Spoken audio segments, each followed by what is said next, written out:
Congratulations, folks. It's another Freaky Friday on the beat, another off-season week in the rearview mirror, and a very busy one it was, and a very busy weekend on tap for Ohio State as well. He is Jeremy Birmingham. I am Austin Ward. Ross Bjork spoke on Thursday, which is actually right now as we're still standing here. So yeah, because we're wearing the same clothes we wore on Snap Judgments yesterday. Full transparency here on the beat. We've turned over a new leaf to go do that for you all. So no more jokes about that. But as we look at what Ross Bjork talked about with the football program specifically, we set aside the money. It's more a conversation about Ohio State advocating for itself to play night games. I think Ross Bjork said it 6 times, more night games. They're trying to enhance the atmosphere. And then I think a pretty clear picture of where Ohio State wants and expects the playoff expansion conversation to go. Whether it's 14 or 16, hey, other people can decide, but they want automatic qualifiers. And I feel like there were some seeds planted for non-conference scheduling to be softened up. But out of all of that, what do you think was the most important football-specific aspect from Ross Bjork? To me, it's about just the way that all these things combine together. The night game idea is fine and great if you're having marquee opponents. Okay, Ohio State does have a night game in September. It's against Ohio University.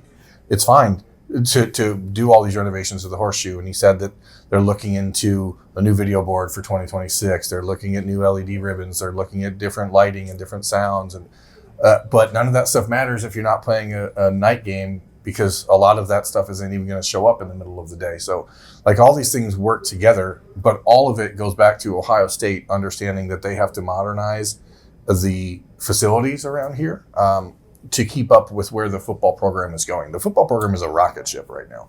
Some of the stuff that we see, and again, we're in a beautiful building here, but it has a little bit of a older feel to it. So when you're trying to just modernize and get up to speed with where everyone else is around the country, you don't want to play that game too much because it's changing every year. But Ohio State is one thing Ross Bjork said over and over again in different categories in discussions. Ohio State's always going to be at the front of it. So the Buckeyes are wanting to make sure that they're putting themselves in those spots. And I thought that he shed a lot of light for people on the TV deals and saying, hey, there is no flexibility. It's not like they just aren't being given it. It's like there is not any to have. So these deals have been written. They're $7 billion television deals. It is what it is. So it frustrates people. But I think, if anything, I hope people who saw the Ross Bjork press conference feel better knowing that there's an equal amount of frustration in this building as there is in the fan base about some of these things. Yeah, he felt like he wanted to make a couple more jokes about this bill and the state bill in the House about banning noon games and having top 10 games played elsewhere. I think he wanted to make fun of the legislature in that time. Well, I think yes, but he also said that he understands why the fans feel that way, and if they needed to organize a rally, I think that's what the joke he was about to make. You could go do that in the horseshoe if you want. We'll lend it out to you for free. But the truth of the matter, and I know that people get sick of hearing this part of it, is that Ohio State, and Ross Bjork reiterated it a bunch of times, they'd like to play more night games. They don't want to play every single game at noon. But it isn't even just about night games. It's about flexibility. Yeah. They had been planning and trying to work with Fox dating back to last October or November, I think he said about moving that Texas game. And Fox was open to the idea, as we've touched on this before. Ross Bjork was advocating for that. Fox was open to moving it. They couldn't move it on that actual Saturday because CBS isn't locked in at 3:30. And NBC is locked into primetime. And then Texas had a contract that prevented them from moving the date. And he said that he understood all that. We've covered all of that ground. But it's not something that is going to be changed until 2029, after the 2029 season at the earliest. And this has been a recurring topic of conversation. What does Ohio State need in the future? Ross Bjork said flexibility. I think it's actually financial pieces here, because Ohio State, if they're going to continue to play these games, they need a larger share of the revenue.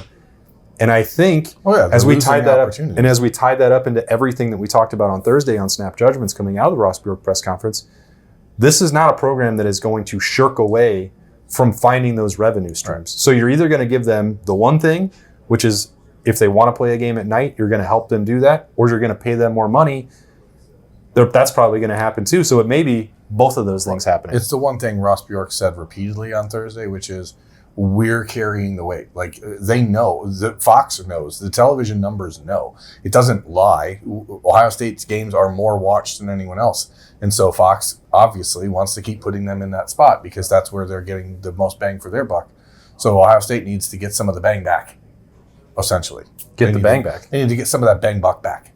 Okay. And the way you get that is by A, giving them a bigger cut, or B, giving them the flexibility to have the night games where they can draw a different type of bonus from it. Because the night game bonus is recruiting. It's the vibe. It's the television market. It's the sights and sounds. It's the pictures that are always on the walls of fireworks at night. Like those things that's where they get some of that back. So they just need some of that bonus bang buck back. Bonus Buckeyes, Bucks back. Yep. Bang. Bang. Got it. Overall, though, I mean, pretty impressive, display by Ross Bjork on Friday, which we talked about on Snap Judgment, so you don't need to hear me say it again. But pretty chill guy. Yeah. Hey, he's Ross, pretty chill guy. Ross likes to party. We know that. Ross does like to party, and I love that about him too. If you missed Snap Judgments, by the way, you can see that on 97.1 The Fan's YouTube. We're wearing the same clothes. 10 TV Plus, and every podcast platform. So you can go back and listen to that after we get done talking about the rest of this, which I think we have kind of avoided the playoff expansion conversation because it almost doesn't really matter to Ohio State. Right. I thought that this was the most impactful statement. Prisoner of the moment, Austin Ward, that's me. Recency bias. Ross Bjork saying, hey, we can go back to 4. That's fine for Ohio State. That's the biggest threat that I've heard out of anyone. True, the SEC is talking about their strength of schedule, and Greg Sankey's handing out some beautiful pie charts and making presentations and saying, oh, we're the greatest conference in the world. We need all these spots. And Ohio State's like, cool. If we have to win games on the field, if it's going to be win the Big Ten or else, Ohio State has been in the mix every single year. Every iteration. They don't always get in, and sometimes there's debate about strength of schedule here, college ball playoff selection committee there, this game, that game, and that stuff still has to be worked out. There's no question about that part. But it was almost slipped in, and it was a real subtle jab.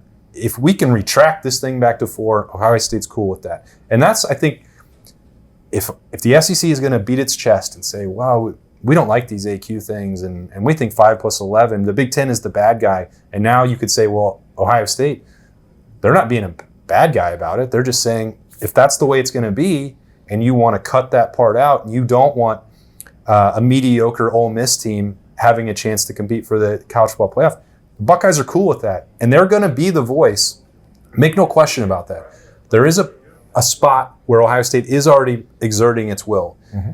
And Tony Petitti cannot alienate Ohio State when it comes to year in, year out financial units for the conference. The TV money goes through Ohio State, and the college football playoff money goes through Ohio State on the most consistent basis. Yeah. So if the Buckeyes are saying that, you better pay attention. Yeah, I mean, Ohio State is the one brand that could blow up the whole Big Ten. I know Michigan joked about leaving the Big Ten or maybe they weren't joking. I don't think they were joking. They probably should have, for all intents and purposes. But Ohio State it goes out of its way at times to be diplomatic and to be the face of the Big Ten and the voice of the little guy around the league. But we don't live in that world anymore. You have to determine for yourselves, this is what's best for our program. And the Big Ten has done a lot of really great things over the last few years. The expansion, I think, was smart. I think that you've seen the league really change its footprint, not just actually geographically, but the way that they've been stepping is different because they don't need to play kowtow to the SEC anymore. That's what's happened for the last 20 years. It's stopped in the last couple, and there's no reason for it to go back. So if the SEC gets 4, the Big Ten needs to get 4. If it's 5, they get 5. I don't care what it is, but the Big Ten shouldn't ever turn around and say, well, we're in deference to the SEC, and nobody more than Ohio State who says we do whatever is best for us. Yeah, I do feel like I still don't prefer the 4-4, 2-2-1 model. And I think that it's going to come at the expense of aggressive non-conference scheduling. But I appreciated Ross Bjork saying that on Thursday as well. Hey, maybe we don't need to play these games. he's saying the SEC needs to play 9 conference games. Like the little things, there was more demonstrative nature of Ross Bjork, I think, in retrospect than maybe it felt at the time. But he's also very good at like balancing his words. Well, and I think it is it's not to play a comparison game. I think it's just refreshing to hear, well, we can see merits on 4-4-2-2-1 and 5+11.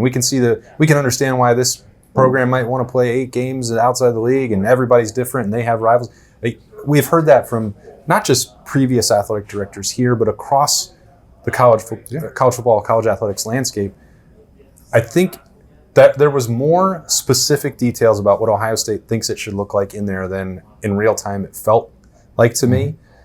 And it was almost like, oh, maybe he's right. 4-4-2-2-1 would be good. Because Ryan Day said the same thing. So I think that I don't know what that means. 4-4-2-2-1. 4 automatic bids for the Big Ten, 4 automatic bids for the SEC, 2 automatic bids for the ACC, 2 automatic bids for the Big 12, 1 to the highest ranked Notre Dame or group of 5 team, and then an at-large. So that's still 12? It's a 16-team model. Oh, okay, yeah. That's fine. 3 at-large bids. Yeah, fine. Perfect.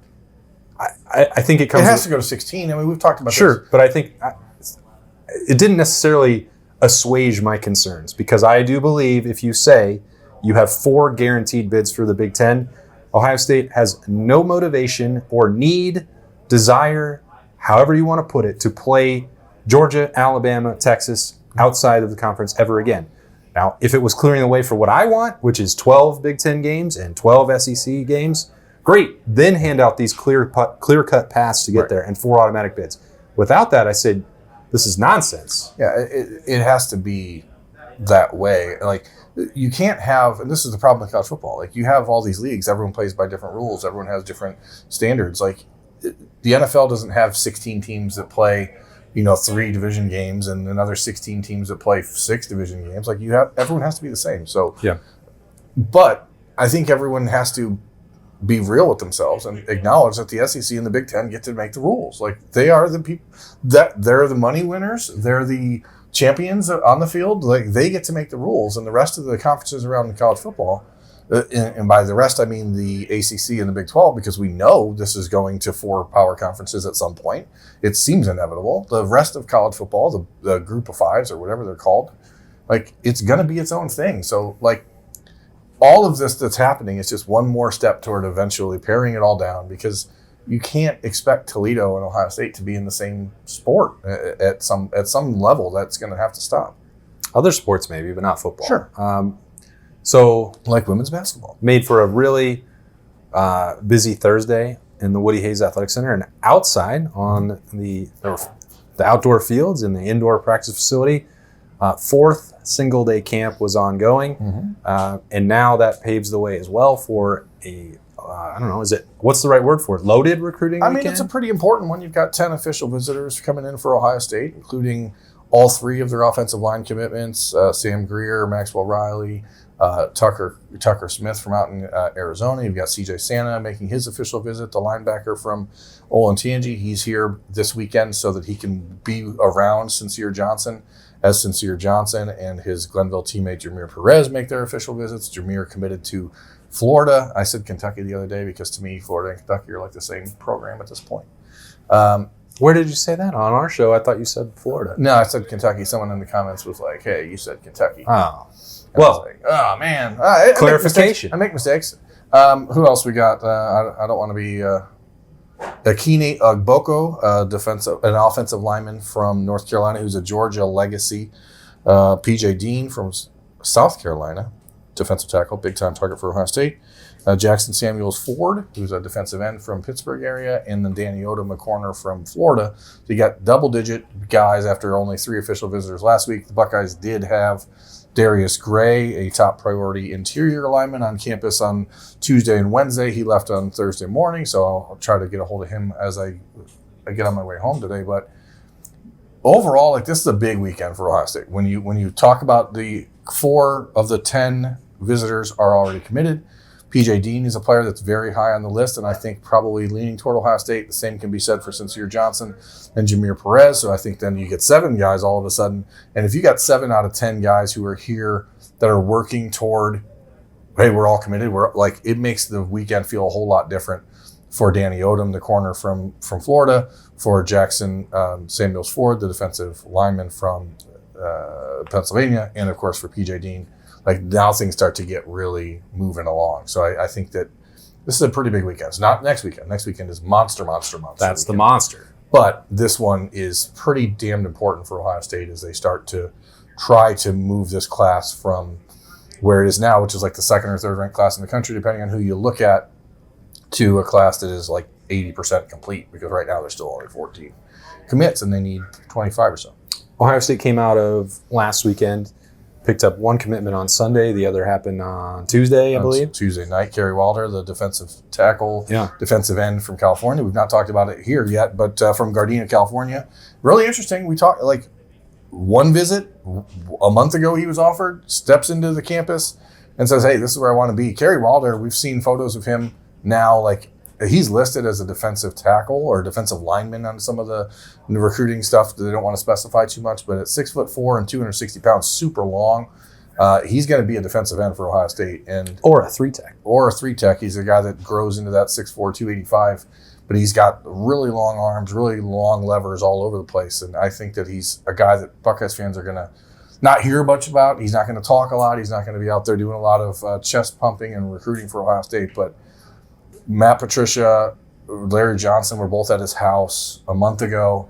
From things I heard, like, they were, well, let's go watch him practice. We don't know what to expect. And then he goes to practice and he's playing tight end and like catching seam routes over safeties, like mossing people in the end zone. They're like, this is not what we expected to see. And so the Buckeyes actually feel like, from an athletic standpoint, he is like elite.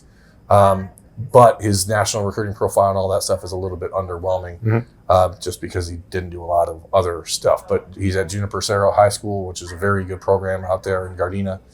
And the more you can keep putting crossroads out there into California, into Texas, into Florida, and Georgia, like, that's still where the Buckeyes want to live. And they wasted zero time finding out that Kerry Wilder was the right guy for them. Are you on high alert for anything coming out of this weekend? Well, we know that Sincere Johnson will make a college football decision on the 19th, so that's next Thursday. Okay. We know that. So it is, of course, positive probably for Ohio State that he was that here. They got the last visit. That he was here on Monday, and then he's here this weekend. Yeah. He's here with his teammate, Jameer Perez. Obviously, those guys are very close with Arvell Reese and the Glenville contingent that's here.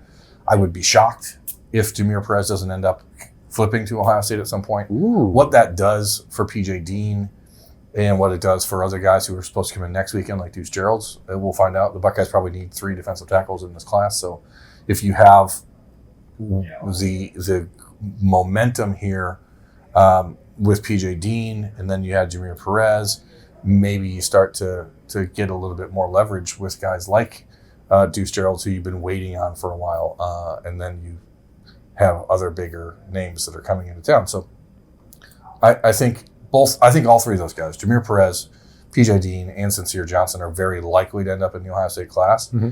We'll see what happens with Jackson Ford this weekend. He's a kid that is flying under the radar a little bit. Like, he's visited Penn State, took his official there, but I don't know that anyone's pushed all in on him yet. And so the Buckeyes have a pretty huge need at defensive end. We'll see if the numbers need forces them a little bit, because I don't think that anyone's really been ready to go all in on Jackson Samuels Ford. Mm-hmm. But we'll see if they have to, based on just need. You excited to get home? Yes, I haven't been home in 5 days, so excited for Father's Day weekend. What's on tap? Dance recital. Another one? Well, this is You're such a dance guru. This is not a competition. This is a recital. Oh, just a one performance. This is a one-off, but they have to be there for dress rehearsal at 11 a.m. And the actual recital isn't till 5. So we have to take her to dance recital, warm up, dress rehearsal at 11, pick her back up at 1:30, and then have her back there at 4:30. This is Saturday? Sunday. Wait a minute. Yeah. Did they not look at a calendar? On Father's Day, this is what we're doing. Well, I think you are allowed to opt out of that. I'm not. The last dance competition was Mother's Day weekend. So it's been it's just call out this organization that keeps. I don't know who they are. They change every but whatever. The kids love dance. Find a calendar. Kids love dance. Everyone loves it. Other than that, okay, so that's your Sunday. What Saturday? Well, I don't have anything else to do. Oh, okay. Well, so I was actually thinking about going up to the Reds-Tigers game on Saturday. So we'll see. If your Sunday is booked with dance recital, then you should have a green light to go see the Reds and Tigers. That's very likely what will happen. We'll go to Detroit on Saturday and watch the Redlegs and the Tigres. The Tigers are the best team in baseball, and the Reds are my favorite team, even though I hate them. So it works out great. Liberty's recital was at 7 o'clock on a Saturday night. I got a real problem with that. Dublin Dance Center. We can't be having this. It's not right. It's not right. Liberty was too distracted. She knew she was missing money in the bank. So that was a rough scene. Other than that, it's, we're heading into the end of June. We are middle of June, I guess. So, but you know what happens directly after the middle of June? The end of June. The end of June, yeah. And it happens so fast, it doesn't matter. But we're going to keep my intention for those of you watching this on 97.1, the Fans YouTube channel, or 10 TV Plus or whatever, is to have some iteration of a Talking Stuff probably Sunday night. I don't know exactly how I'm going to do it with the dance rehearsal and recital and all that. If not, then Monday night. Because we have a camp on Monday. Austin and I will maybe just do a sit down and do an extended version of Talking Stuff where we can dive a little bit more into the recruiting stuff that's happening, especially coming off of this massive weekend, and then heading into next week's massive weekend. Next weekend maybe massiver. Most massive. Yeah, but it's all important. Massive for Ohio State. So recruiting is not slowing down, even though they're trying to figure out how to balance the new world with the old world. And watching teams around the country try to shoehorn in big deals at the front-loaded end of it to say that it counted against other caps. We'll see. I don't know how you do that for players that aren't on your team, but it's going to be a lot of creative math because until last Friday night, there wasn't really any recourse. The House settlement wasn't in place, and the CSC could not do anything to them. But that will be changing immediately. So that's going to be fun to watch all that play out. Excited for a fun weekend as well with my family. I don't know what they're doing for me. Saturday's supposed to be a surprise, and somehow both of those girls have kept it a secret from me all week long. Yeah, I know what it is. I don't. What? Yeah, they told me. Oh my gosh! I'm not going to tell you that. You're the only one I think I might be able to coerce. Just wear your water shoes. That's all I'm saying. Gross. Actually, I don't even know what. That better not be it. Well, it's 50% chance of rain. Either way, whatever you were doing with your families this weekend, if you are a father, if you had a father once, role model, stepfather, anybody, have a great Father's Day weekend. Celebrate to the fullest. And then come back on Monday to 97.1 The Fan, 10 TV, 10 TV Plus, anywhere that you download podcasts. Look for Austin Birm because it's the Austin Birm Show. Tabs it is. If you're nasty. Thanks for spending this week with us. A lot more coverage coming your way as things continue to pick up for Ohio State football and the season gets another week closer. For Birm, I'm Austin. We'll see you on Monday.